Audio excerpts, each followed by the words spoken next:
Bayless is here to my left. Stephen A. Smith, you're in New York, correct? I want to make sure I have that right. You are in New York. That is correct. That is correct. Good morning. How y'all doing? What a night it was in sports last night. Yes, it was. What a show we're about to have. No doubt about that.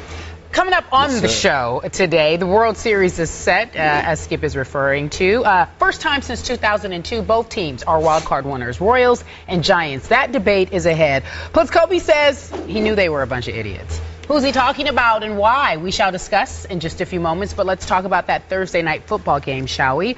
Jets at Patriots, a competitive game for divisional rivals that came down to the last play, as it did last season when the Jets beat the Patriots. But this time, Chris Jones didn't commit a penalty. He blocked Nick Folk's 58-yard attempt, giving the Patriots the win, while the Jets continued to spiral.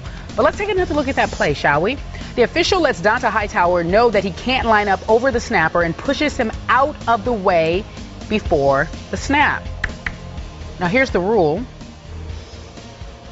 There we go. When Team A presents a punt, field goal, or try kick formation, a Team B player who is within 1 yard of the line of scrimmage must have his entire body outside of the snapper's shoulder pads at the snap. All right, so I guess we'll show that play one more time. But Skip, I'm sure we're going to be showing it a whole lot. Yeah, you actually, with that keen eye of yours, brought that to our attention. Tell us, do you think that the officials cost the Jets the game? It was actually our researcher, Evan, but I'm taking no credit for it. Yes, way to go, Evan. He found the story. Stephen A. Smith, obviously, I was rooting for the New England Patriots last night. But I must admit to you here today that the New York Jets got robbed by what that referee did before that snap on the final field goal that got blocked. I thought that referee was completely out of line, Stephen A. Smith, to save Dont'a Hightower from himself. That is not the ref's job the way I would see it, and I have been covering this sport, as you know, since the early 1970s, and I have never seen anything quite like this. If Dont'a Hightower wants to line up illegally straight over the snapper, that's what he should have the right to do. And it should be the ref's job merely to throw a flag for a 5-yard penalty that would have given Nick Folk a second chance from 53 yards. And I have no idea if Nick Folk would have made that field goal, but I would have given him a lot better chance from 53 than I would have given him from 58. This should have been shades of what happened last year at the Jets. You recall what Chris Jones did then.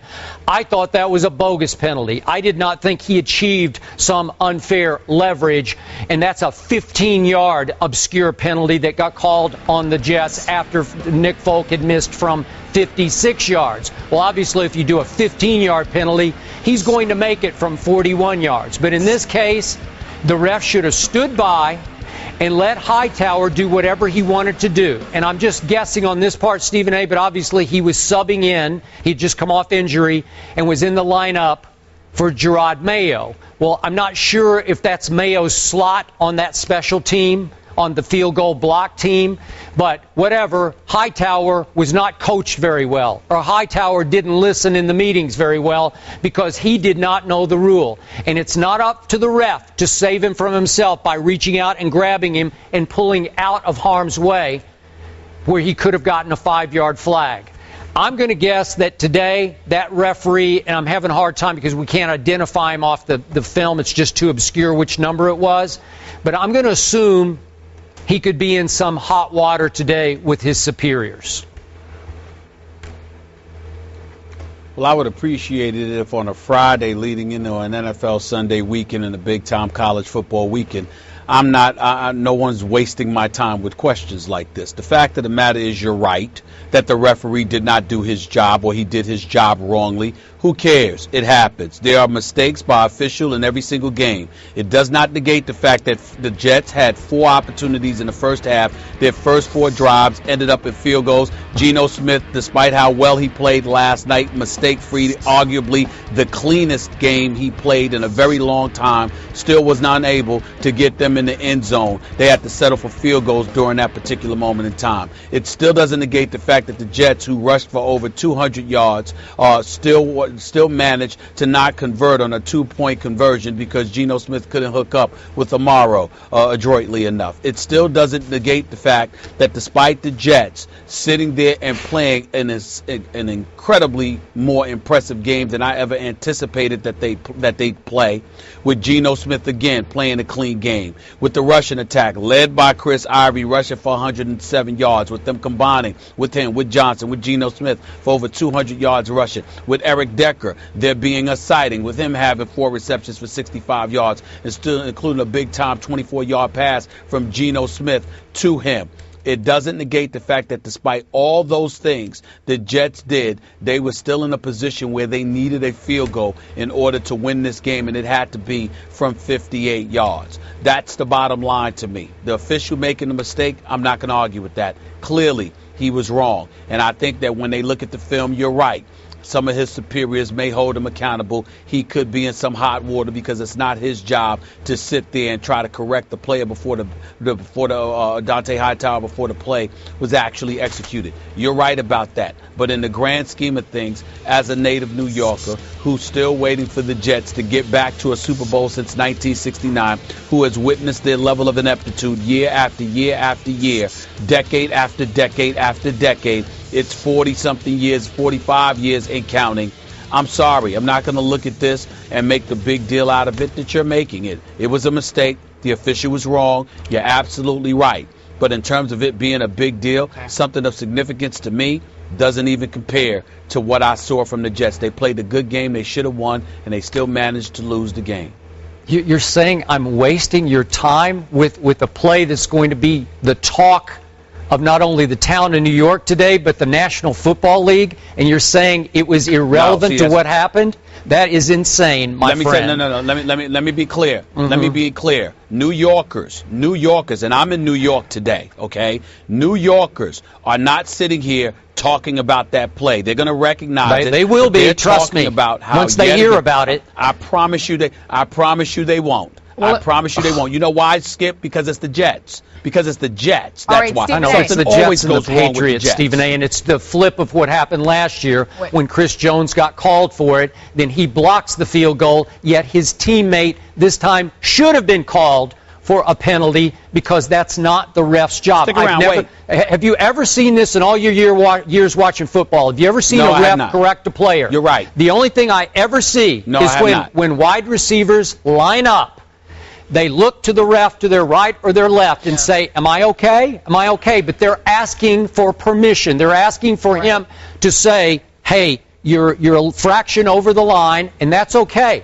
But Hightower didn't turn to that referee and say, can I do this? Am I okay here? Time out. Dean Blandino, and the producer just sent this to me in my ear. The Dean Blandino, the vice president of officiating for the NFL, in regards to this play, said, in the Jets-Pats game, that is a standard officiating mechanic, no different than pointing out the line of scrimmage to a wideout. Player safety rule and umpire will remind players to stay off the center before the snap. Okay, but there's one thing you could, I don't know if you remind them, he reached out and grabbed him and pulled him out of a penalty. That is out of bounds. That is not the referee's duty. That is not his job description before a play. And trust me, Rex Ryan and company are going to be furious about this because, again, that is the coach's responsibility and ultimately the player's responsibility to know better. That's a simple rule. I didn't know about that leverage penalty that Chris Jones got called for because that was obscure. This is not obscure.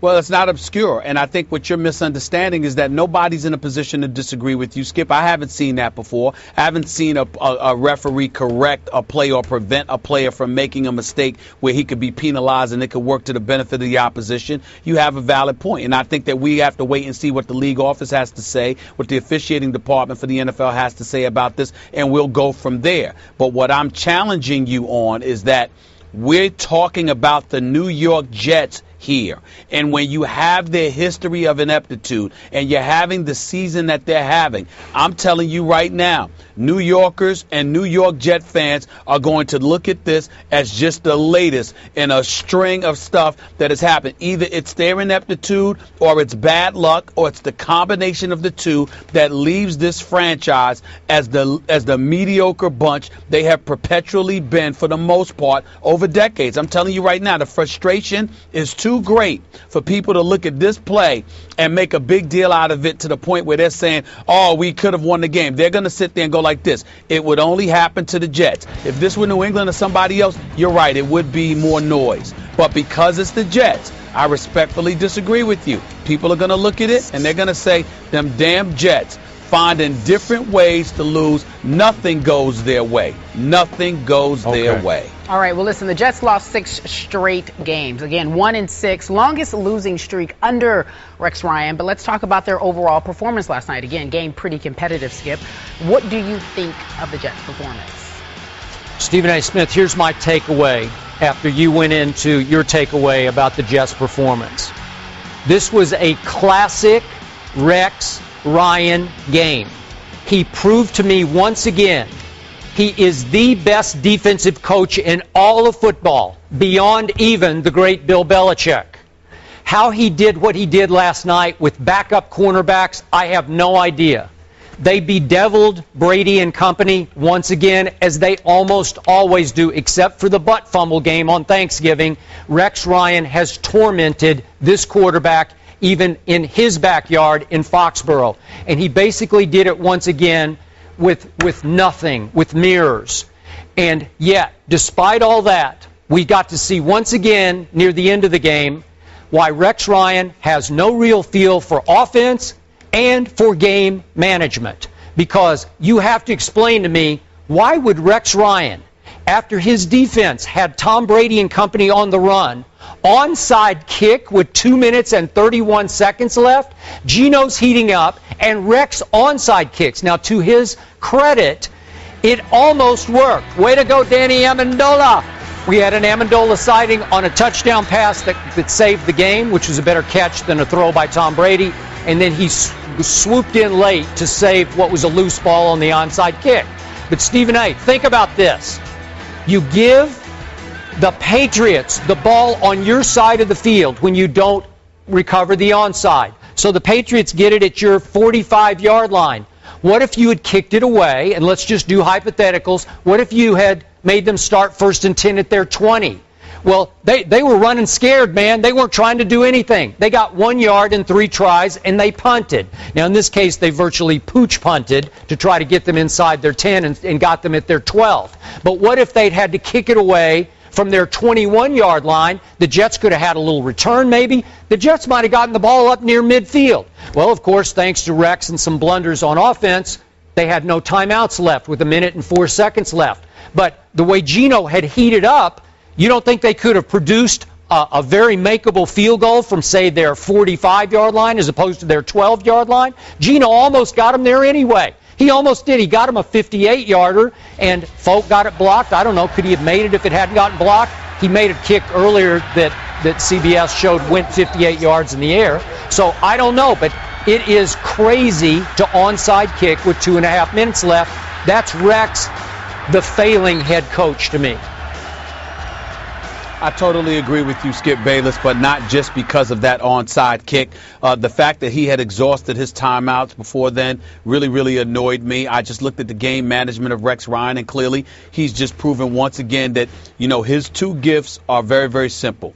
Defense and motivation, because guys do play hard for him. There's no question about that. He's a guy that can rally the troops and can maximize your potential in terms of effort.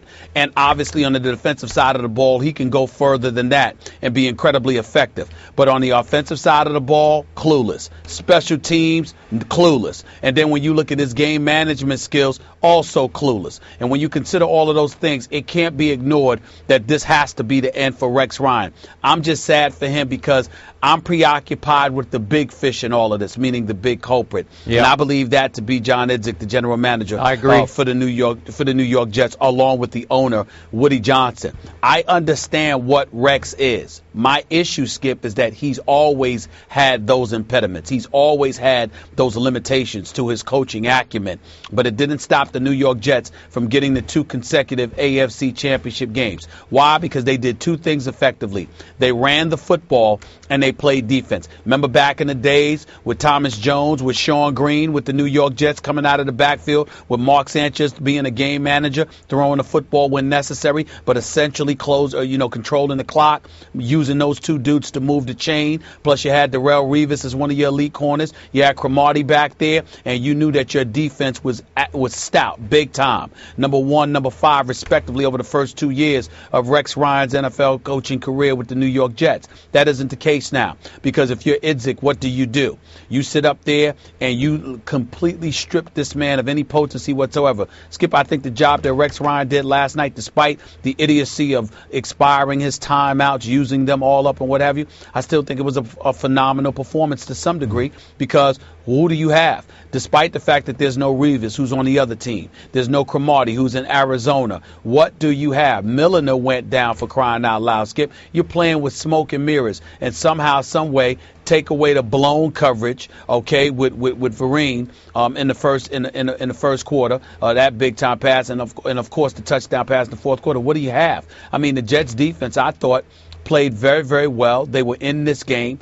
Geno Smith played a clean game. They ran the football effectively. And even with this patchwork squad, Rex Ryan manages to be in this game and be in a position to win against the hated Patriots. So, again, it wasn't a great performance. I understand what you're saying about his coaching acumen. He's not a head coach. We get that. But Idzik and Woody Johnson, to me, are the biggest culprits. And to me, they're a bigger problem than Rex Ryan.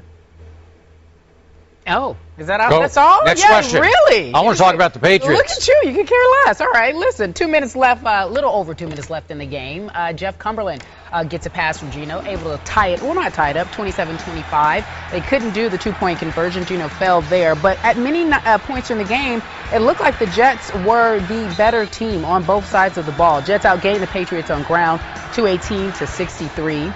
Patriots surviving, not dominating, Skip Bayless. Are you concerned about the Patriots?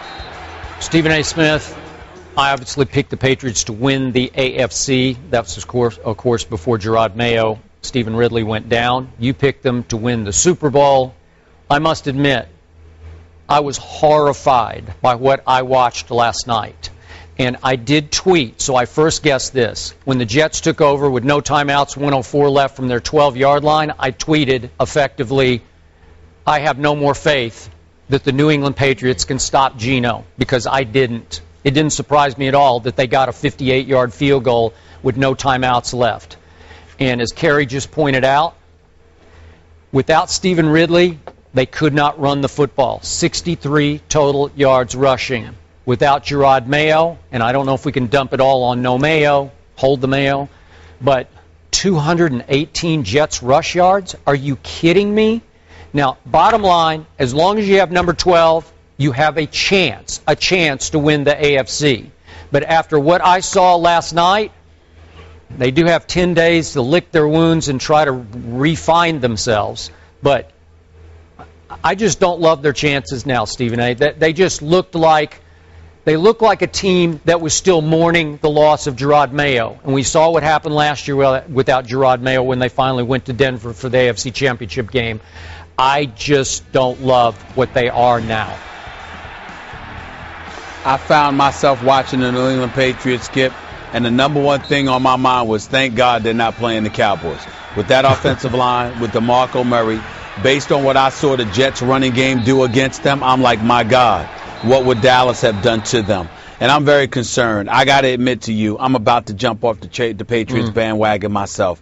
I didn't realize, I completely underestimated what the absence of Gerard Mayo would do to this defense. And sure enough, it's had a profound impact because there's no way the Jets, by the way, the Jets do have a decent running game. Didn't have one the last 2 weeks, last 2 games rather, but they'd run a game with Chris Ivory, Chris Johnson is relatively strong. I just didn't expect them to look the way that they looked last night. They seemed to be able to do whatever they wanted to do against the Patriots on the ground.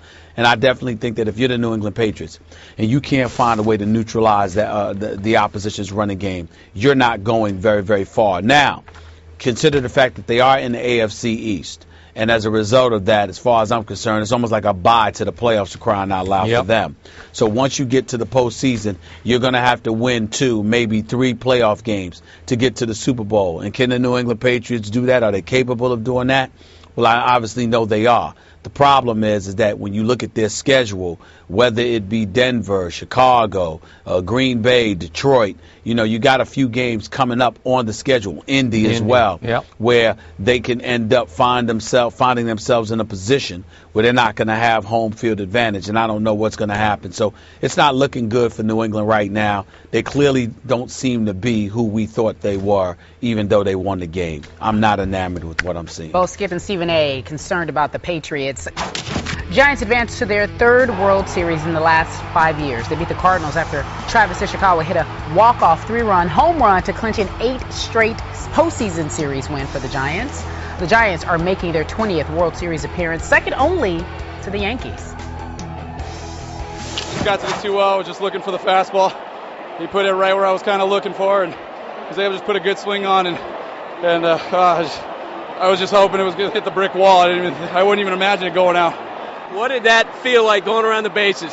I don't remember. It was Mikey Moe in the 8th said, he goes, I don't know what just happened there. I felt like I was floating, and I see exactly what he means. I don't even remember running the bases. World Series is set. Giants-Royals. Again, Royals swept the Giants in the regular season. So let's talk about last night, shall we? Stephen A., what do you make of the game? Well, first of all, Chicago, that was a big-time hit on his part. It reminded me of Chris Chandler. You know I'm a diehard Yankee fan, Skip. You don't have to go just back to Aaron Boone in 2003. You can go back to Chris Chambliss in the 70s against George Brett when I was watching the games with my father. Those are the only 2 times that the LCS, you walked off with a homer in terms and outside of Detroit. Mags, he did that in Detroit as well. But I got to tell you, it was beautiful to watch last night. I felt bad for St. Louis because I think they're just such a first-class team. They're a first-class organization. And I thought Wainwright, who obviously has some arm troubles right now, even though I think he'll be fine for next season, he wasn't himself until last night, but he gave you the strong 7 innings. I couldn't blame it. I mean, you got a lot of people out there, maybe yourself included, looking at Matheny's decision to go with Walker. Obviously, he hadn't pitched since September 26th. You didn't know what he was going to have, even though he said he felt good and what have you. I'm of the mindset that he had made the right decision because Rosenthal had appeared to be a bit too erratic. I really didn't trust anybody else, and this is a guy, Walker, that had produced in the past, so I felt why not take the chance with him. But in the end, it was a big-time hit, and San Francisco, like I told you before this series began, Skip, they're like cardiac kids themselves. They continue to find a way, and Bruce Bochy is just a big-time manager. He knows how to push all the right buttons, and even though we look at Kansas City, for example, with the upcoming World Series, and we'll talk about that a little bit later, in the end, what you're talking about is a bullpen in San Francisco that could be just as formidable in their own way because of the different bodies that they throw at you. They find a way to stick around, whether it's Sandoval, whether it's Posey, or anybody else. They seem to find a way, and then suddenly, with Ishikawa, he steps in and smacks that home run. It was electrifying to watch. I loved it. And I wasn't surprised by it by any stretch of the imagination because if you were St. Louis, you were going to need to pull away. There was no way they were going to win a close game in San Francisco. It was going to have to be a dominating, complete performance by Wainwright, who wasn't capable of going the last 2 innings and going to that bullpen for St. Louis, particularly in this series, I didn't think was going to be reliable, wasn't going to be something that they could lean on. They lost to a better and a more complete team at this particular juncture in time. It's just that simple to me, but it was great to watch. I'm a little older than you, but that home run reminded me of Bobby Thompson. Do you remember Bobby Thompson? Yeah, you are older than me. What year was that? What, 1951? What year was that? 51. Yeah, 51. When the Giants were the New York Giants.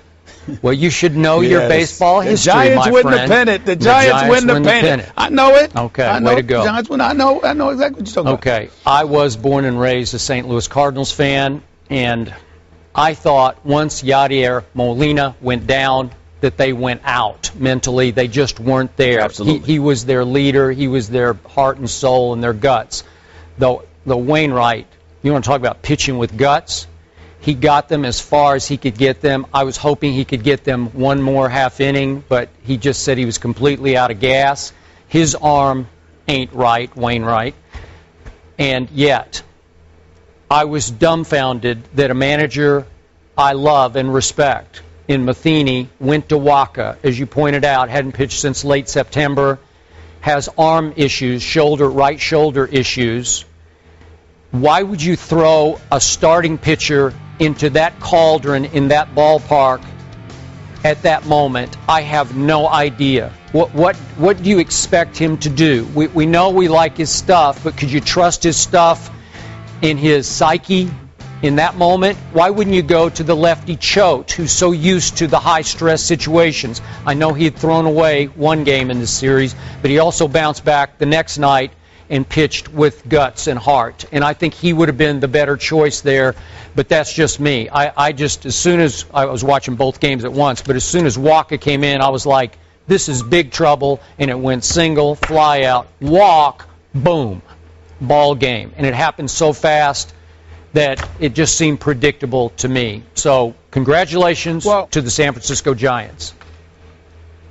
They do deserve a lot of congratulations. And I mean, I kind of disagree with you there, but not really. I mean, I get where you're coming from, but when I looked at Rosenthal in Game 3 and a wild pitch cost him, he just seemed to be too erratic. He throws a lot of heat. He scares me to death too erratic. Every time. He scares me to death. And then you look at Neshek. I mean, look, you saw the home run he gave up to Morse. I mean, you couldn't trust to leave him in there in that kind of situation. The momentum just seemed to shrink him. So if you're going to go with somebody, why not? You're going with a fresh arm. Why can't him pitch September 26th? Might have been a bit rusty. I get all of that stuff, but you needed a fresh arm with some fire, and you wanted to go that route just to get you out of it. You took a chance, and because you didn't really have confidence in the other guys in your bullpen that you usually rely upon. And I think that forced Matheny's hand to go in this direction. I don't have a problem with it as much as you do.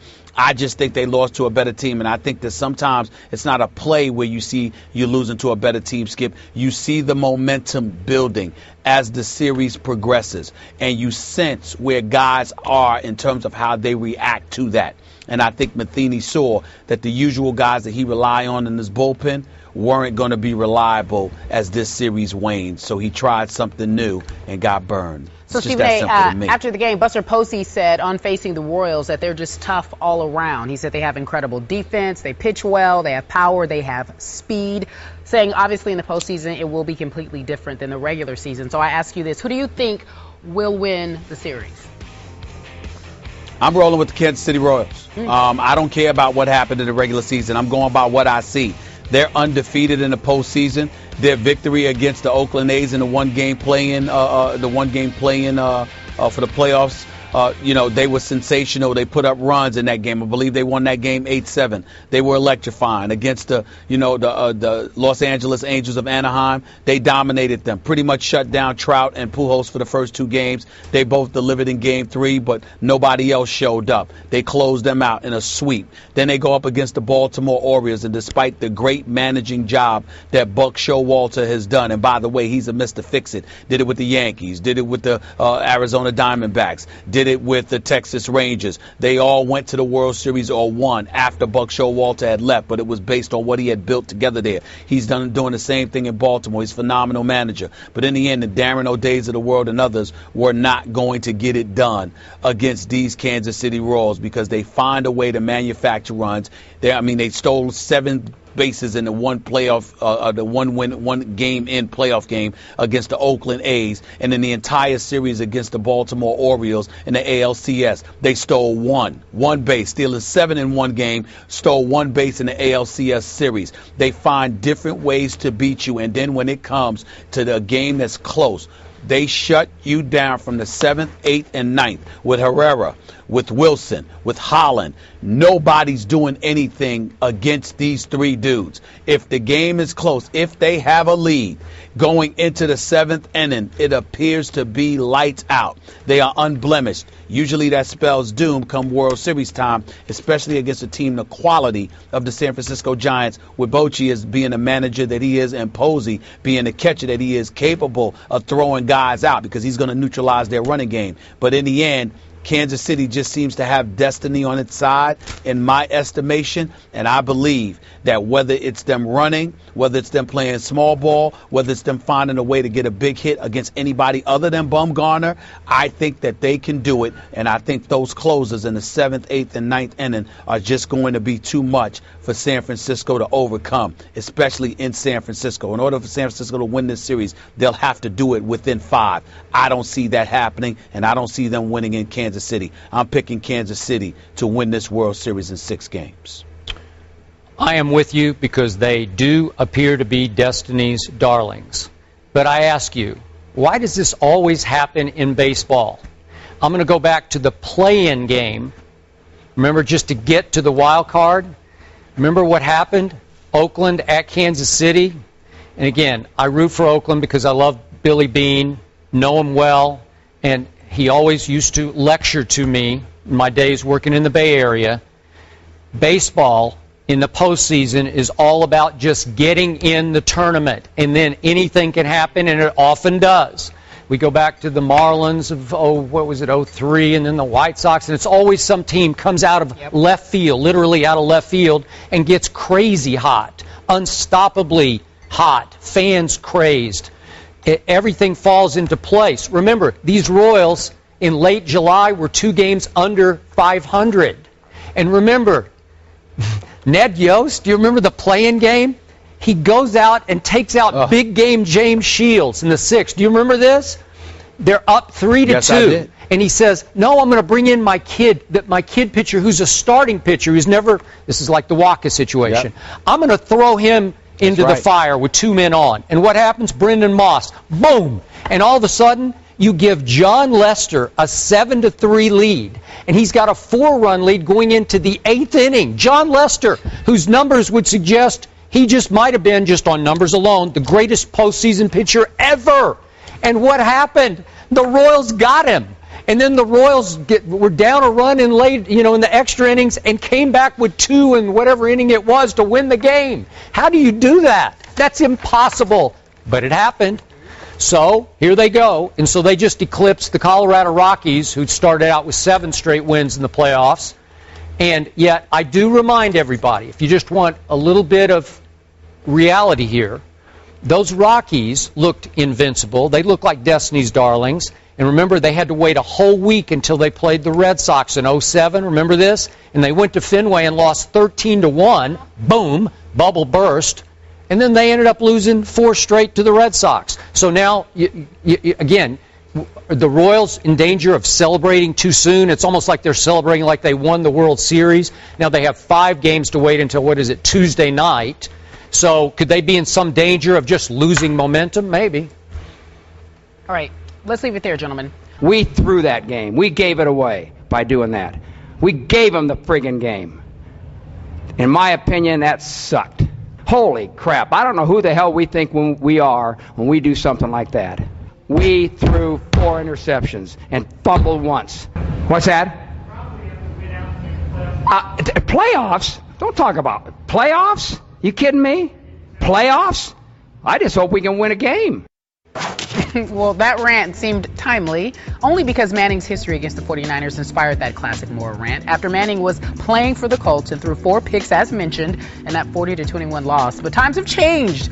Super Bowl winning quarterback is on the verge of breaking Brett Favre's touchdown record. With just 3 more touchdowns, Manning will have surpassed Favre. Going into Sunday's game, Denver is a 6.5-point favorite over the 49ers. Joining us right now is our coach.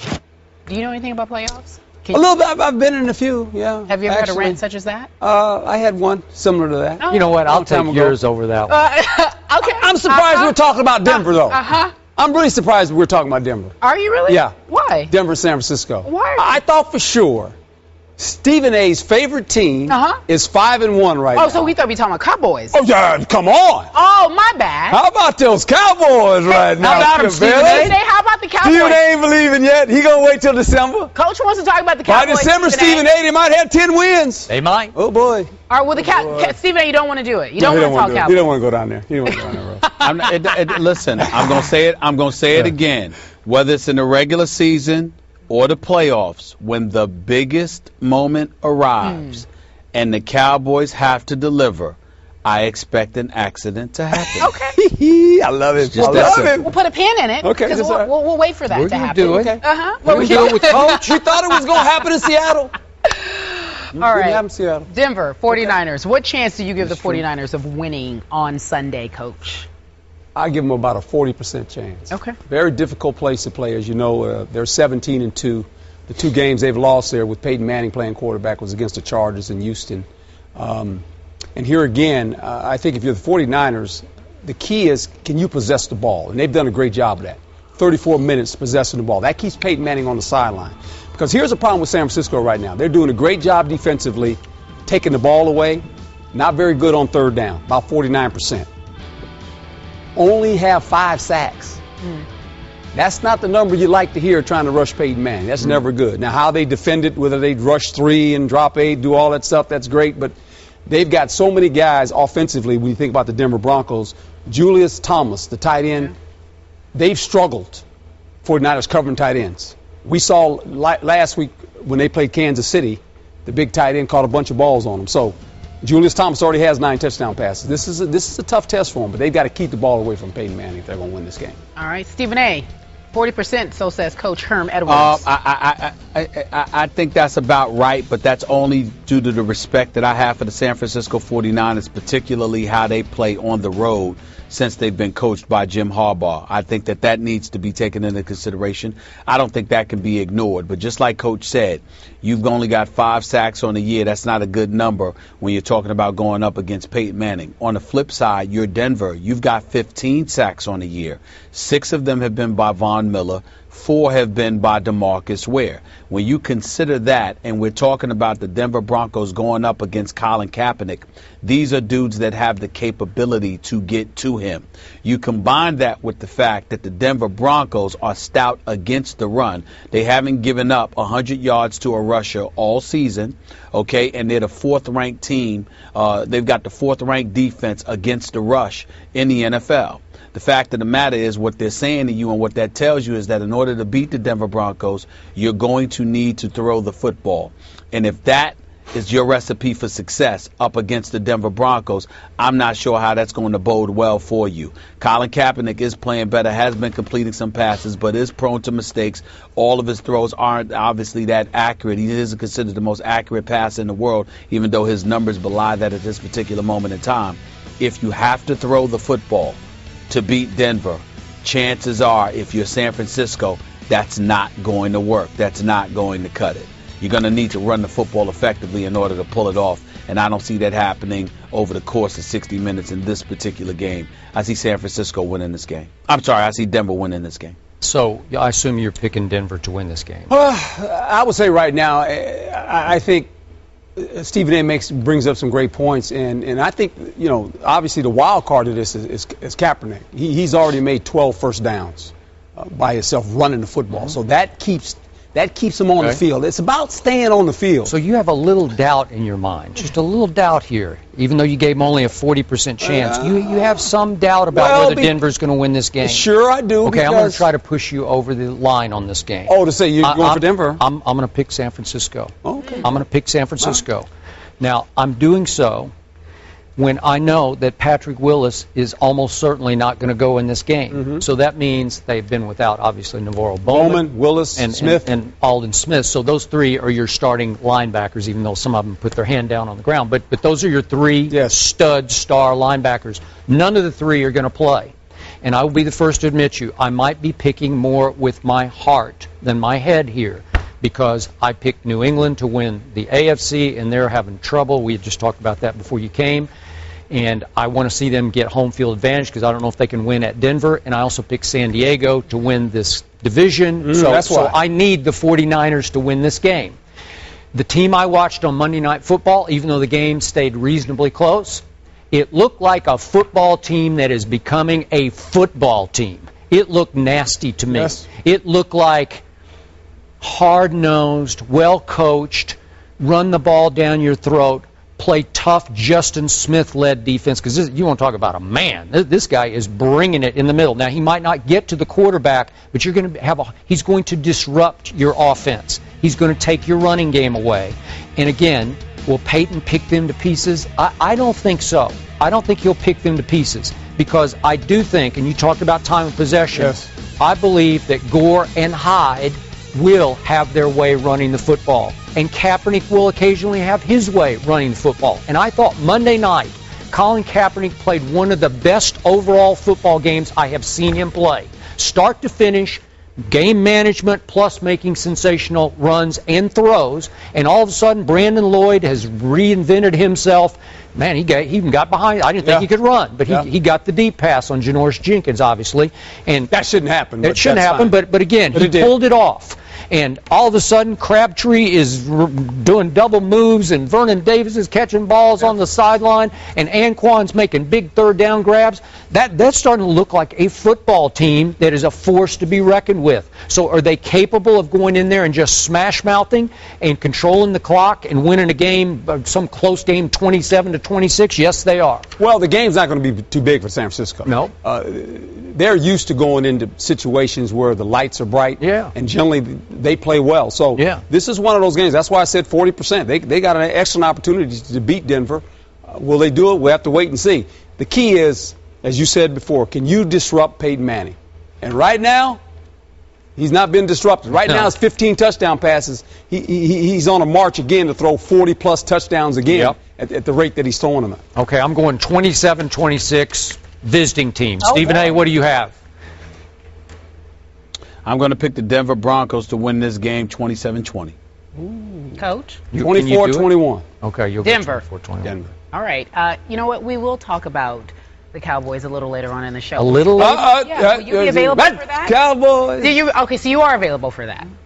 All right. Talk about, you know what? We're about to talk skills. Cowboys. We're about to talk about Kobe. Am I right? He should be available for this segment. You know what? I was trying to talk to Stephen A. earlier, and I asked him, Stephen A., is he the 40th ranked guy? You know what? You're welcome to stay for Kobe. I'm serious. There's no way he could be the 40th guy. Well, Stephen A. went on a rant yesterday. He said there's no way in the world 39 other players are that much better than Kobe Bryant. Well, that's a fact. There's no way he could be the 40th guy. Do you want to sit in that debate? It's not a debate. Okay, I agree with Stephen A. All right, so we're not doing it then. No, why? Okay. I mean, that's even why we even talk about it? But listen. By the way, Kerry Champion. Yes. Kerry Champion. Correction. I did not say there's no way that 39 players could be that much better than Kobe. I said there's no way in hell 39 players are better than Kobe. Period. Correct. I mean, it ain't even that much better. There's no way. There's no way. Let me get this right. Were two backup players on the Warriors rated higher than Kobe? This guy doesn't agree. No. He thinks that could be the case. Yeah. This guy thinks that could be the case. We're going to talk about it. I don't know about any backup players. No. He's mad at him now. We're talking about Kobe. Kobe, was it motivating to you at all that ESPN ranked you the 40th best player in the league? Nah, not really. I've known for a long time. They're a bunch of idiots. But you're also been known to use outside motivation to your advantage. Is that a case here?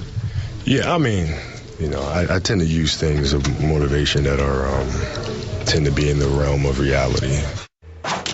All right, Kobe Bryant responding to the players poll where, again, yes, they ranked him the 40th best player in the league. Essentially, there are 30-plus more players better than Kobe Bryant, so says that poll. Our Chris Broussard is reporting that Kobe Bryant sent him a text during the summer when he was rehabbing saying, quote, the league is not ready, or they have no idea what they're in store for, to suggest that he'll be that guy when he starts to play again. Broussard says a few talent evaluators, however, have spoken to him since the preseason, and say Kobe Bryant is, quote, done.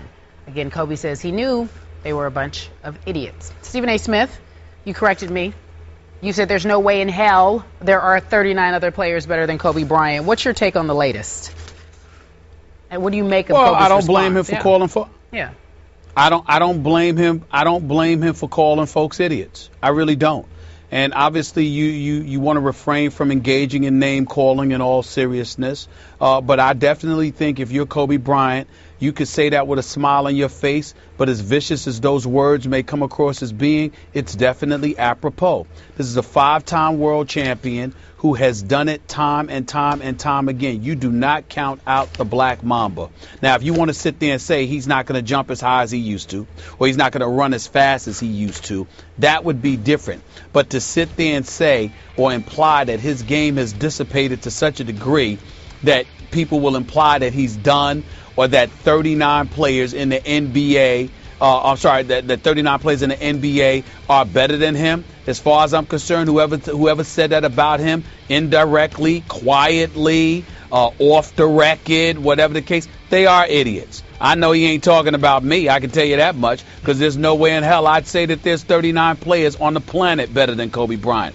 The skills are just too sublime. They're too real. When you take into account the sport of basketball, what it entails, fundamentals, footwork, basketball IQ, understanding the game, knowing how to get to the free throw line, knowing how to use your body to create contact. It ain't just about having a handle or a jump shot or jumping over everybody. All of these things come with playing the game of basketball. And there are very few people that we have seen in the history of this game that understand the nuances of playing basketball better than Kobe Bryant. There is no way in hell that there are 39 players better than Kobe Bryant in the NBA, in Europe, or anywhere else. I don't care. You can't find 39 players on the planet better than Kobe Bryant. It is simply absurd, and he is absolutely right to call anybody who believes that an idiot, because they are. Okay, just point of reference here. I think we're possibly confusing his response. It wasn't to Chris Broussard's anonymous quotes about he's done from, I don't know, personnel directors or GMs. I think it was directly in response to being ranked 40th. And when he said, I've known for a long time they're a bunch of idiots. He was talking about the players or whoever. No, he's talking about the panel of experts at ESPN.com that ranks him, because they ranked him, 25 last year. So he says, I've known for a long time they, the panelists, are a bunch of idiots. I don't think he's calling whoever Chris Broussard quoted, yes, whatever they are, GMs or personnel directors or scouts or whatever they are, idiots, because I'm going to take what Chris wrote, even though they're anonymous, I'm going to take those to the bank. I think there are at least two people out there that I would have respect for who believe that Kobe is done as we used to know him done, as far as he'll never be close to being that guy again, the Black Mamba, Kobe, all caps, K-O-B-E, Kobe. That guy, I don't know. I told you yesterday, I am waiting and seeing. I've told you many, many times, I read far more into the NFL preseason than I read into the NBA preseason. So I saw some highlights from the Utah Jazz scrimmage that they had last night. And a couple times, Kobe put on a couple moves on guys, looked okay. I have no idea. I'm not going to read into it because teams don't try very hard in NBA preseason games. We got to let the real ones start. And then I'm going to say it again. The most debilitating injury any athlete can ever suffer is the Achilles rupture. And how Kobe will bounce back from that on top of the knee break that he had, or the whatever it was, broken bone near his knee, I don't know. So we need to see when the real games start what he is. Could he end up being about 40th ranked? He could end up being that way. I think he can still score 20-some points a game. He might have to do it, as I've said before. He might have to be the Wizards' Michael Jordan to do it. And that was a ground-down Mike. You remember him. He just did it on guile and strength. Okay, can you do that? I don't know how much it helps your team to do that. I remember a dialed-down Mike that wasn't clearly the Michael Jordan that we knew and loved. You couldn't tell me there were 39 players better than him. I agree with even that at for that a juncture. Yeah. He was 20 and 6 his last year, averaged 20 and 6 rebounds. But that's my point, Skip, if the measuring stick was Michael Jordan's greatness compared to what Michael Jordan was as a Wizard, we had a right to be critical from that perspective because there was a flagrant level of dissipation that we saw. But to sit there and then interpret that as meaning there were 39 players better than Michael Jordan, that would be blasphemous. And that's what I'm saying about Kobe Bryant. Kobe Bryant is Kobe Bryant. This man plays on both ends of the floor. You got guards in this game who can average 20 a game that can't guard a dude playing against them with hands tied behind their back. I mean, come on now. When you look at Kobe Bryant and the game of basketball, we talk about these panel of experts, and I'm not trying to sit there and call anybody idiots. I'm saying Kobe's right to do it. Not that I would be right to do it. I would call their decision about that idiotic, but that doesn't mean they should be denigrated and none of their opinions in regards to anything else should be taken seriously. I would never disrespect my contemporary like that. But I am saying, as a basketball guy, I love and appreciate greatness because I don't get to see it very often. And I don't just look at Kobe Bryant putting the ball in the hole and judge the totality of his skills and what he brings to the table based on that. I understand the game. And when I look at Kobe Bryant, this dude is elite, and there is no way there are 39 guys better than him. And to sit there and watch the game of basketball, I mean, tell me that Kobe Bryant might get hurt. Tell me that he may miss X number of games because of the ACL injury or the Achilles, rather. I get that part. I understand that. But to sit there and to say that even if Kobe Bryant was 100% this year, that there would be 39 players in the NBA better than him? In what world? Forget the NBA. On the planet, you can't tell me that there are 39 players in this world better than the Kobe Bryant we've been watching for the last 18 years. That is ridiculous. I hope you were right. Now, back to his on-camera response. It was interesting to me that I didn't exactly see smoke coming out of Kobe's ears, figuratively. I didn't see a driven Kobe respond, even though he said, oh, I've known for a long time they're a bunch of idiots. I didn't see instant anger in his face. I have seen him quoted over the last 2 or 3 weeks as admitting that some doubt starts to creep into your mind when you enter your 19th season and you're coming off a couple of injuries. Well, he is human after all. So I think he's not quite as brazenly confident as he used to be. Is that fair? That's very fair. No, it is not. No, it is not, y'all. I'm going to tell you why. Why? Kobe Bryant has always, more so than people realize, Kobe Bryant has always been incredibly honest about how he feels about something and fearless. So one of the things that he's doing in this particular situation, when I've spoken to him privately on numerous occasions, or when I see his quotes coming out now, what I see is a guy that is willing to give you insight into the battles that he has had to endure while he's been out. But Kobe Bryant on the court does not believe at any point in time that he can't find a way to conquer you.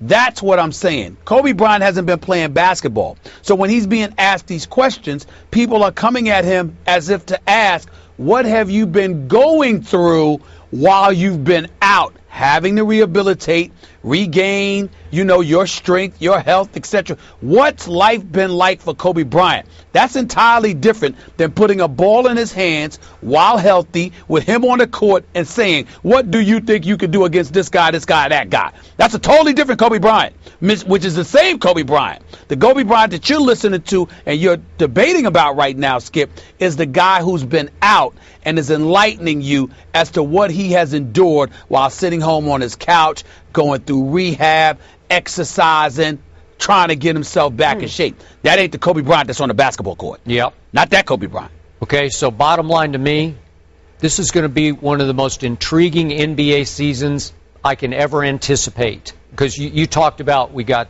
LeBron in Cleveland.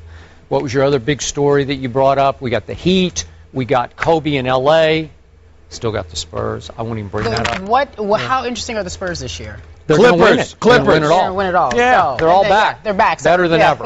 All right, and Clippers. And to your point, that panel, ESPN.com and True Hoop Network, they put that list together. ESPN Radio. With the action on the court, the diamond, or the gridiron, comes alive. The NBA. The San Antonio Spurs are the world champions. Major League Baseball. The Boston Red Sox have won the World Series. The new college football playoff. The Seminoles have completed the perfect season. Your home for the best in sports play-by-play. ESPN Radio. Dallas beat the Giants in both meetings last season, but still finished their season 8-8. Now they have their very first NFC East meeting with the Giants. The Cowboys are 5-1, supremely confident coming off that win in Seattle, beating the defending Super Bowl champions. And the Giants are coming off a very embarrassing loss to the Eagles, 27-0. So we asked this question to our coach, who is now here to hang out with us, Coach Herm Edwards. I need you to be objective about this. I will be very objective. You're leaning in, and I know that you're trying to figure out what I'm going to say to make this sound good. Okay, so what chances do you give the Giants of beating the Cowboys? Earlier I was saying 30, I'll say 35%. Okay. Right now. I think the Cowboys are a very confident football team. The thing I want to see now going forward, can they deal with success? Okay. Will they continue to play football at a high level? When you think about their offense, because it all boils down to their offense. Okay. When you think about what they've done, DeMarco Murray he's the guy. He's what makes the train go. They run the ball good enough to not allow their defense to get exposed. Okay. They keep the ball for about 34 minutes, almost 35 minutes a game. That allows their defense. When you think about plays, their defense is only averaging about 56 plays a game, and that's the number for defenses. Okay. When they get over 65 plays, they wear down. So right now they're averaging about 56. Why? Because this offense is keeping the ball, make a lot of first downs. 142 first downs. That's second in the league. 160 by Indianapolis Colts lead the league in first downs made. They're very good on third down. Lead the league. 56%. Mm-hmm. They're not turning the ball over, and they're running the ball. And everybody's worried about Murray getting hurt, and can he do it? When I was a coach with the Jets, I gave Curtis Martin the ball 371 times. He ran us into the playoffs. When I went to Kansas City, I gave Larry Johnson the ball 416 times. Wow. Led the league in carries, and he ran us to the playoffs. So wait, are you disputing what people are saying? No, I'm saying run him. Keep running him. Don't worry about next year, 2 years from now. Run DeMarco Murray. Don't get worried about the carries and the attempts. Run him. That's the first. If you want to run, if you want to go to the playoffs, all right. Give your best player the ball. Give it to him, because he helps everybody. He helps Tony Romo. He helps the defense. This is how you play. Don't get afraid of it. It's only a number. Quick question before we hand it off to Stephen A. Why did you go up to 35% for Giants' chances at winning this game? Because of the fumbles. The Dallas Cowboys have fumbled the ball 11 times. Not just Murray, 11 times. They've lost 7 of them. Always worry about turnovers, and that's the critical part.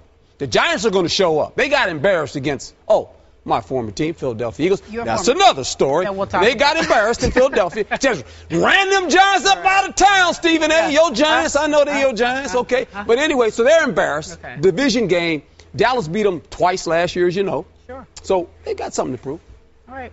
Stephen A., run the Cowboys into the playoffs. Run them into the playoffs. Coach, your take on the Cowboys' chances, Giants' chances to beat the Cowboys.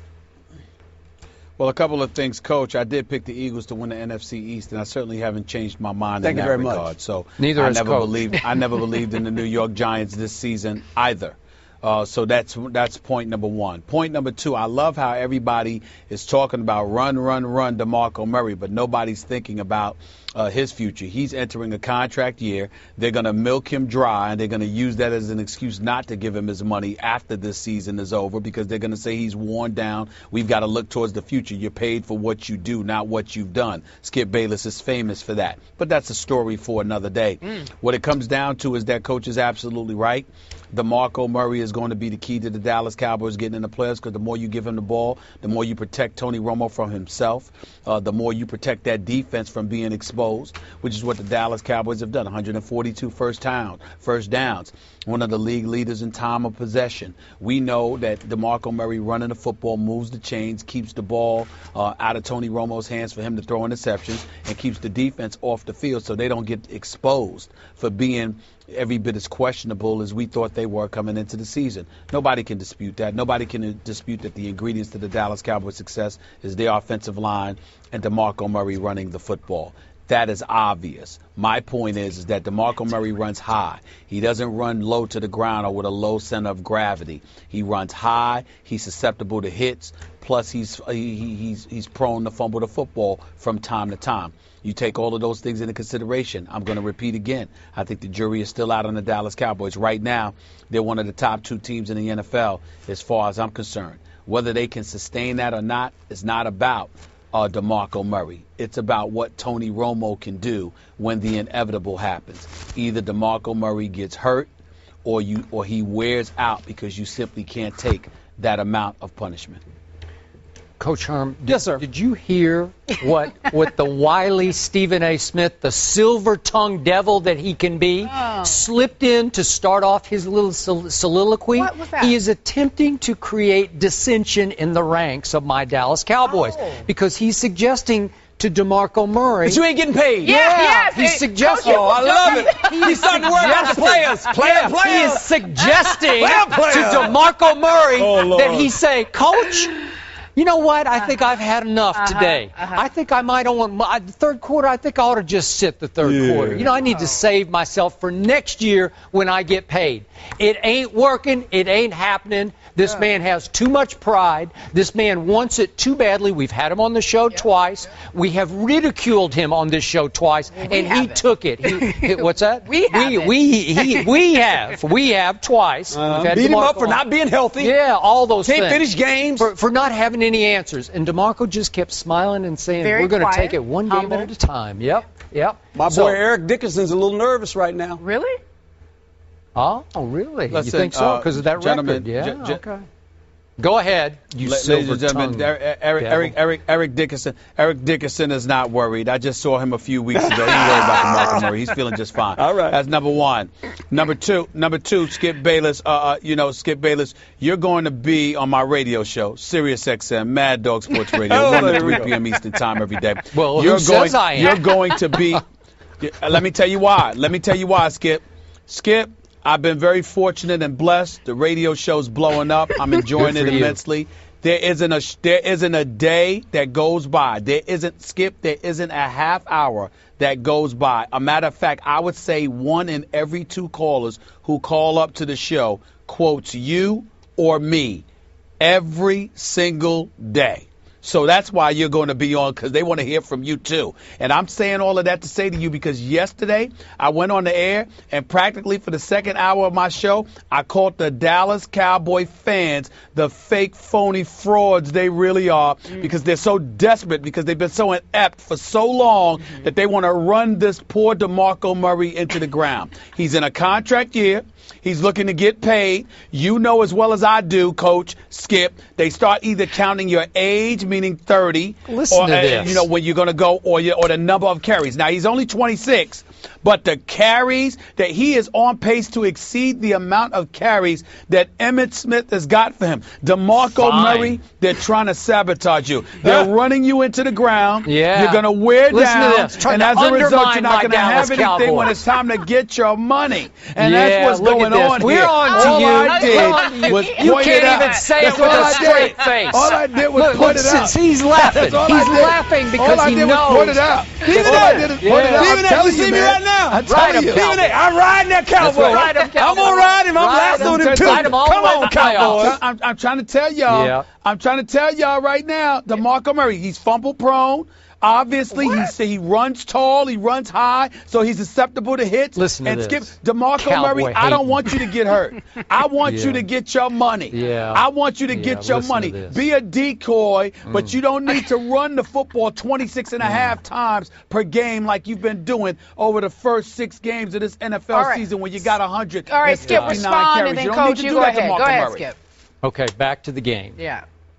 as I've been doing week to week here on the show, I recuse myself from making a pick on this game because I do not want to jinx my Dallas Cowboys. But I am here to tell you, to your point originally, this is a very dangerous game. Yes, it is. This team does not play as well at home as it does on the road because what happened when the 49ers visited earlier? What happened when the Houston Texans visited?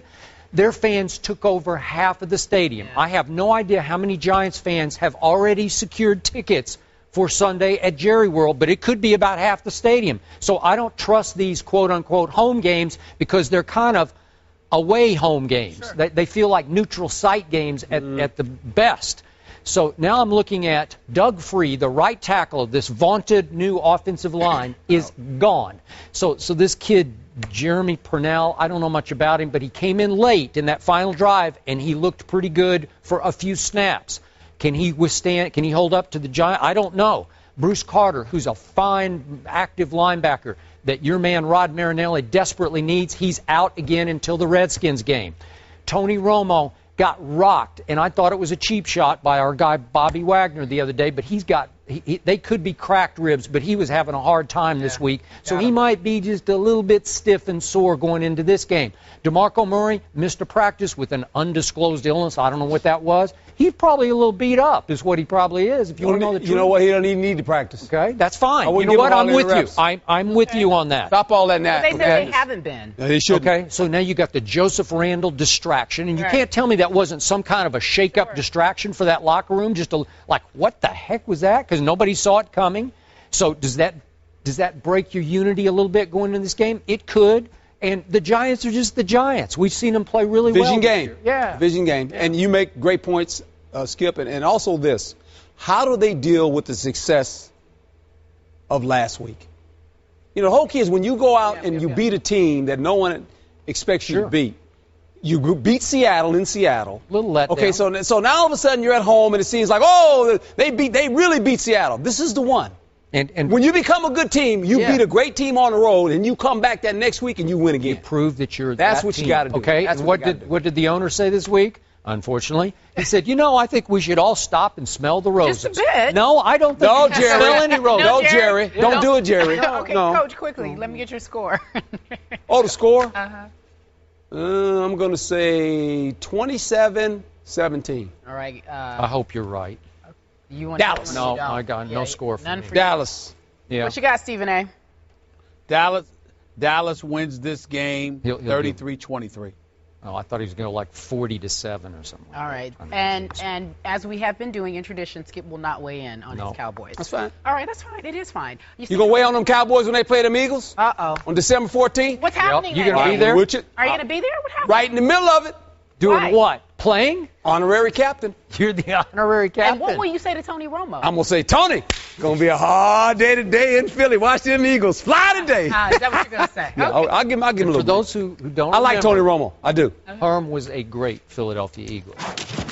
Jets and Patriots, a competitive game for division rivals that came down to the last play as it did last season when the Jets beat the Patriots. But this time, Chris Jones did not commit a penalty. He blocked Nick Folk's 58-yard attempt, giving the Patriots the win while the Jets continue to spiral. But let's take another look at the play. The officials let Donta Hightower know that he can't line up over the snapper and pushes him out of the way before the snap. President of officiating for the NFL tweeted the following before we get into the question with our coach who is still hanging out with us. In the Jets-Pats game, that is a standard officiating mechanic, no different than pointing out line of scrimmage to wide out. Player safety rule, and umpire will remind players to stay off the center before the snap. Coach, you played. You're a coach. Let me ask you a question. Do you believe, taking a look at that play and what the refs did that cost New York the game? No. Why is that? I think them not scoring in the red zone, that would have helped. We can always look at one play and say this is the play. Okay. Who says he even would have made it? Okay. I mean, let's say if it didn't get blocked. Who says he's going to make a 58-yard What if they throw a 5-yard flag on it, and then he gets it from 53 instead of 58? Well, who says he's going to make it from 53? Nobody. We don't know that. So I just think we can play into all this. The officials do a pretty good job of reminding players. And I've seen this my whole career. As a former player, as a corner, I can remember times the official would come up to me and say, hey, 4-6, use your hands a little bit too much. I could have got you on that one. I can remember as a head coach standing on the sideline, and the official come over and says, Coach, I've warned the left tackle twice. You got to tell him now he's got to get up on the ball, or I can call it. I don't want to call on the guy. But coach, you got to help me now. Make him move up on the ball because right now he's not covering up the number. So these coach, things happen. Subjective? They determine when they want to call it or not. Well, no, I just think in the course of a game, they don't want to get involved if they don't have to. They don't want to make it all of a sudden a game where the officials become the item. Let the game play out. And that's what they did here. They said, hey, look, you can't go over there and move him out of the way. No big deal. The guy blocked the field goal. It was a tough field goal. 58-yarder, that's tough. Coach, I don't love this. I think it's out of bounds for a referee to coach the game before the snap. I get what you're talking about if they talk to you between plays and say, watch this or watch that. Yes. But to actually coach a player by grabbing him and pulling him out of harm's way instead of waiting to throw the 5-yard flag on Dante Hightower is out of bounds for a referee. That's just me. Now, maybe per Dean Blandino, maybe it's a new point of emphasis to coach the players. For safety, one. Okay, maybe. But that's the coach's responsibility to have told this young man, you can't line up over the center. And the coach probably has done that because you make a great point because New England last year, if I get this correct, Chris Jones. Yeah, they were involved in something like this last year where they got away with it one game, and then I think it happened in the Jet game. They got called. They got called for it. Right. Moved it forward. And Yeah. And by the way, before Stephen A. goes, there's a picture of another play earlier in the game, and it appears that this same referee is actually pushing a Patriot. Oh no, I'm sorry, a Jet aside. Out of the way. Yeah, pushing a Jet aside. So. But I can't see it well enough to know if he's yelling to him. You can't be careful can't be over there, right? Because you just can't line up over center. But that's like a fundamental rule of the game that any special teams coach worth his salt would be teaching. Now Hightower just came back from injury, and I assume he's replacing Gerard Mayo maybe on this unit. So maybe he just didn't know yet. I have no idea. All right, Stephen A. Well, one of the things we got to remember is that I believe somebody pointed out that earlier in the game, the ref did the same thing with a Jets player on a point after attempt. So the fact of the matter is that it may have very well have happened with the Jets player as well. We may not like the rule. We don't know. We're still waiting to hear from the officiating department. We'll see what transpires. But, Coach, as I said to Skip earlier in the show, who cares? And the reason why I said who cares is because for New York Jet fans, it's a bigger issue. And you know this because you were a coach of the New York Jets who helped guide them to the playoffs. Here's the reality. The New York Jets in the 1968-1969 season went to the Super Bowl. They were a member of the AFL. They have never been to another Super Bowl since. On top of all of that, you're talking about 45 years that have spanned where not only have the Jets not made a Super Bowl, but they've only made the playoffs 13 times. That would mean 32 times they have not. When you have that level of alarming ineptitude associated and attached to your franchise, who gives a damn about a particular play last night? If anything, it falls right in line and it's aligned with this belief that more often than not, things just don't seem to go our way. Now, why would that be the case? Usually it's because they say it's players. Well, you know what? Well, maybe it's the coaches. Well, there's always the ownership, and then you got the GM. So you got a Woody Johnson. You got an Idzik who doesn't get the players that Rex Ryan needs. Now you got Rex Ryan taking brunt of the blame. Okay? No matter where you turn, it speaks to a heightened level of frustration simply due to its continuity. It seems perpetual. It seems ongoing. It seems never ending. That's the problem with the New York Jets. When you look at the Jets yesterday, 4 times you have an opportunity to get it into the end zone. You fail on all 4 occasions. You have to settle for field goals. This is the problem with the New York Jets. Geno Smith, one of his cleanest games today, still not enough. Running game, over 200 yards on the ground, still not enough. Defense shows up, plays, but commits 2 big-time errors. Can't do that against Tom Brady and the New England Patriots. Another blown opportunity. This is what we know the Jets to be. So Skip can point out and focus on the play, and he's not wrong, I don't believe. I actually agree with Skip on that. The point is, New Yorkers are sitting here today. They ain't complaining about the play. They're complaining about the Jets because of who they are. Well, their season has been a season of disappointment, tough losses, and the fact that if you boil it really down to the losses, except for the San Diego game, they've been very competitive.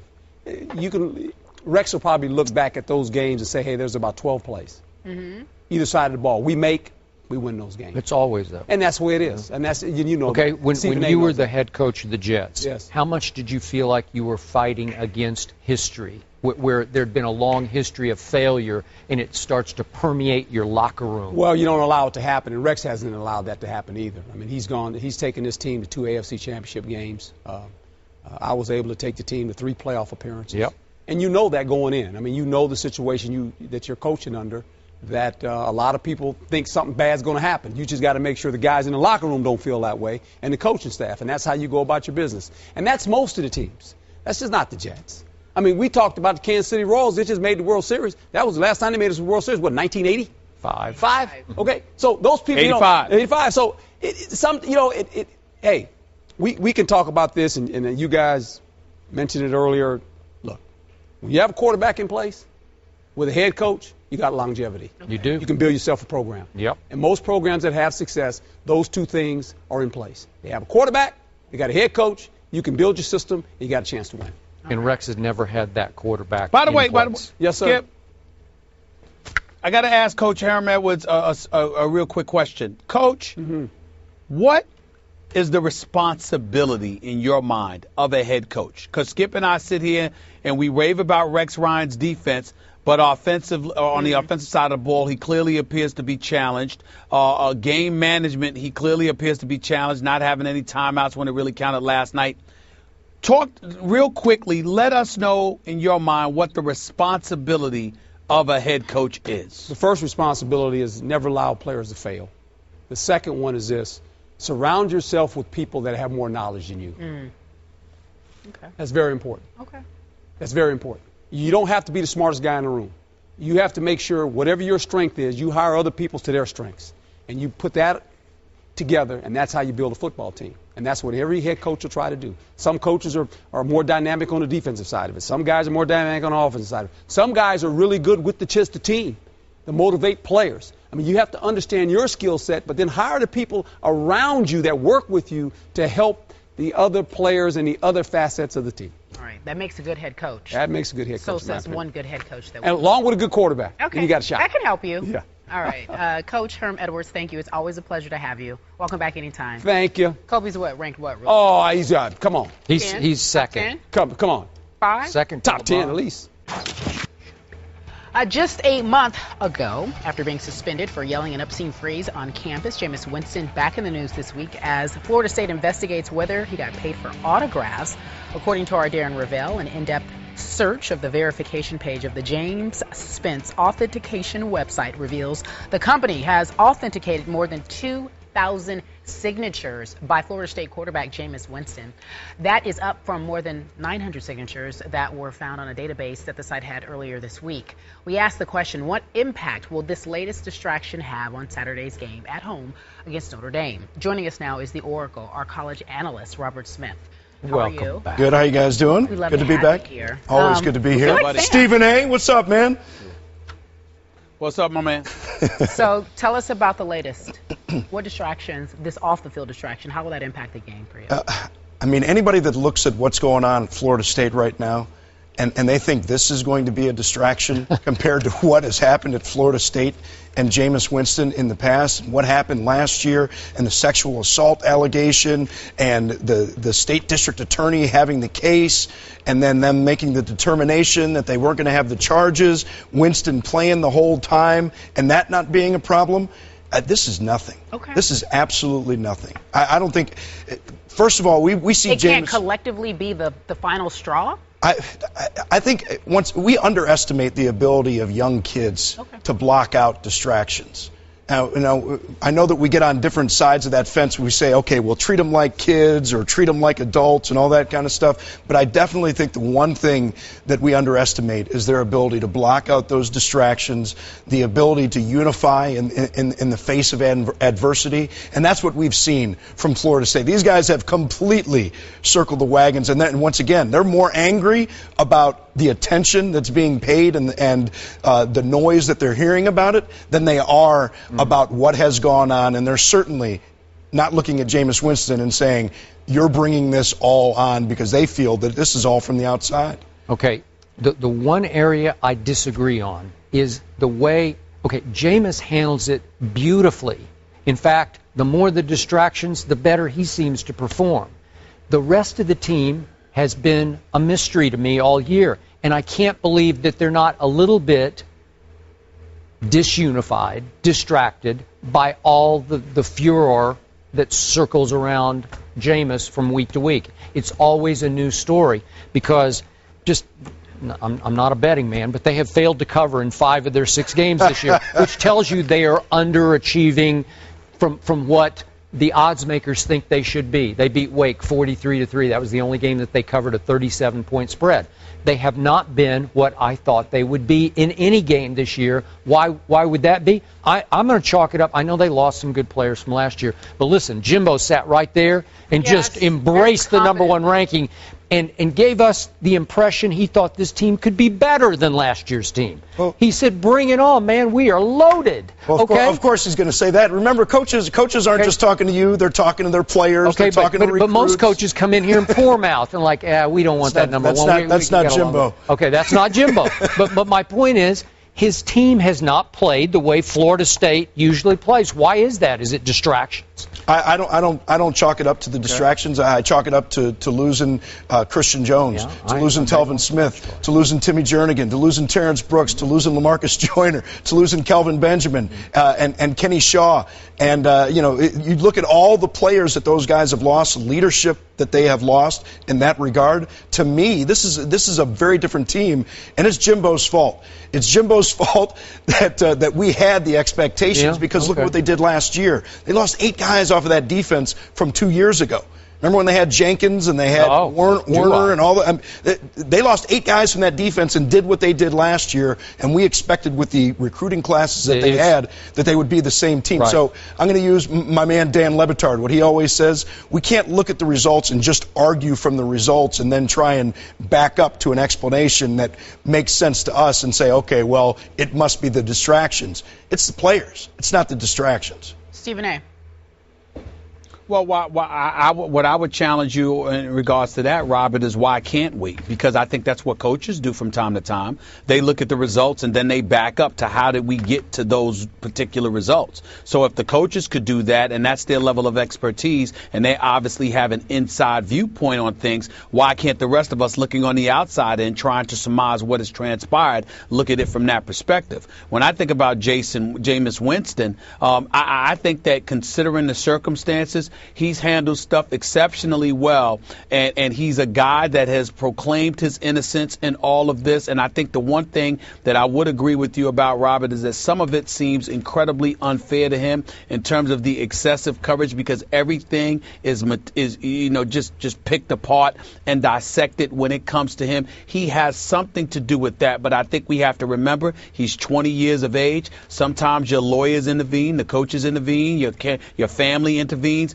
and you're not the one left to make those decisions on your own in terms of how you address things, how you handle them. It's other people doing that for you. So if you know from the inside that that's partly what's transpiring, it can be something to galvanize the troops, rally them, and get them going. Particularly for this particular game on Saturday, you're going up against a Notre Dame team that just gave up about 43 points to North Carolina, whose offensive line is questionable, and you probably got the mindset that you could do something against that defense as well. So you're Florida State, you're going to believe that anyway. You may be itching to go at them, particularly on your home turf, knowing that the odds are stacked against you, even if people still believe you're going to win this game. But as it pertains to Jameis Winston and how he's handled matters or whatever, all I'm saying is that sometimes all we've got to go on is the results, and to dissect and surmise from there what makes sense and what doesn't. And those guys that are rallying around him because they feel the heat from the outside, we've got to do what we've got to do. That mentality is sometimes fed on by the coach. But to coach, to me, is in a hot seat as well. Not as a coach, not in terms of his job security, but just as how he's judged from a character standpoint, because we've seen him be relatively dismissive about some things pertaining to Jameis Winston and the allegations that have been placed against him. And when you see that from a head coach, and then you look at the story in the New York Times from last weekend about Florida State's athletic program, then you do get the sense that there's a bigger problem than just Jameis Winston coming on here. And maybe we shouldn't just be looking at him. We should be looking at the coach. And that kind of stuff can be distracting as well. Well, but when we start talking about how the team is performing, though, I think it's unfair to just say, okay, well, all of these things are going on. There have been procedural issues. They're looking into the university and its handling of the case. I don't think it's fair to just automatically make that connection. Correlation is not causation. Two big names that I left out, Devontae Freeman and James Wilder Jr. Not having those guys, not having the running game. Jameis Winston, in my opinion, playing the game this year. I don't necessarily blame the guy for this. Maybe he's looking forward a little bit, so I do blame the guy. When he threw the ball last year, I don't care what kind of pressure he had. Guys bearing down on him, know he's going to take it right in the chops. Wouldn't matter. Standing there, deliver the ball. He's backing away from some of those hits. He's getting out of that way. And you look at his numbers this year against the blitz versus last year, not even close. Hasn't thrown one touchdown this season against the blitz. So those are the kind of things that are more of a concern to me, and I think a better explanation for why this team isn't playing the same, instead of just saying, well, we see all these distractions and we see a team that's not playing well. The two must be one must cause the other. So it sounds like you're picking Notre Dame. I am not picking Notre Dame. You're not? After all that case against Florida State? My case against Notre Dame is basically the same. Their running game hasn't been the same. Everett Golson has been turning over the ball way too much here in the last few weeks. What is it, 9 in 3 weeks? 9 in 3 weeks, yeah. All 4 of his interceptions and five fumbles, which is more concerning. So I think they're going to have problems against this Florida State team. I think this is one of those games. You talk about close matchups, you talk about defensive struggles, you talk about turnovers, and you talk about special teams. And I think Florida State has the ability, with Green and Wilson returning punts, that's going to change field position and give Florida State an edge. And I think it's about 27-17. 27-17. Stephen A., what's your score? I'm going with Florida State. I'm picking them to win this game 35-23. All right. Wow, I almost had the same score. I got 35-21. Well, ladies and gentlemen, it's time for our final takes. It's quick debates. We're picking the games, guys. Saints trying to avoid their 7th straight road loss. Who wins, Stephen A., on Sunday, Saints or Lions? I'm going to go with the Lions. The way their defense has been playing, how I feel about New Orleans' defense, it's simple to me. You can't predict anything with the Lions, but I like what I'm seeing for the most part thus far, and I've lost all faith in the Saints. I have too. They've lost 3 on the road this year already, 8 of their last 9 on the road, so I'm going to go Lions 30-21. All right, Cam versus that bad man known as Aaron Rodgers. Who wins when Panthers take on the Packers, Stephen A.? I'm rolling with the bad man that he is, Aaron Rodgers. I have been surprisingly impressed with the Carolina Panthers. I like what I'm seeing from Cam Newton. As more as his health grows, I think the more he'll shine. But he's going up against the bad man, Aaron Rodgers, and I expect the Green Bay Packers to win this football game. I got my man Aaron Rodgers big. I love you, Aaron. You won't need a fake spike this time. You're going to win this game 31-17. Go, bad man. That's nice from the critic. Yeah. Andrew Luck enters Week 7 matchup against the Bengals, leading the NFL in touchdown passes and passing yards. Will the Colts win, Stephen A.? Yes, they're going to, because they're in Indianapolis on their home turf. The Bengals haven't won in 2 weeks. Make it 3 weeks right now. They just don't seem to be the team I thought they were going to be. Burfict is still out. I think Andrew Luck is going to have a field day. I think they win this game. I'm going with that bad man that is Aaron.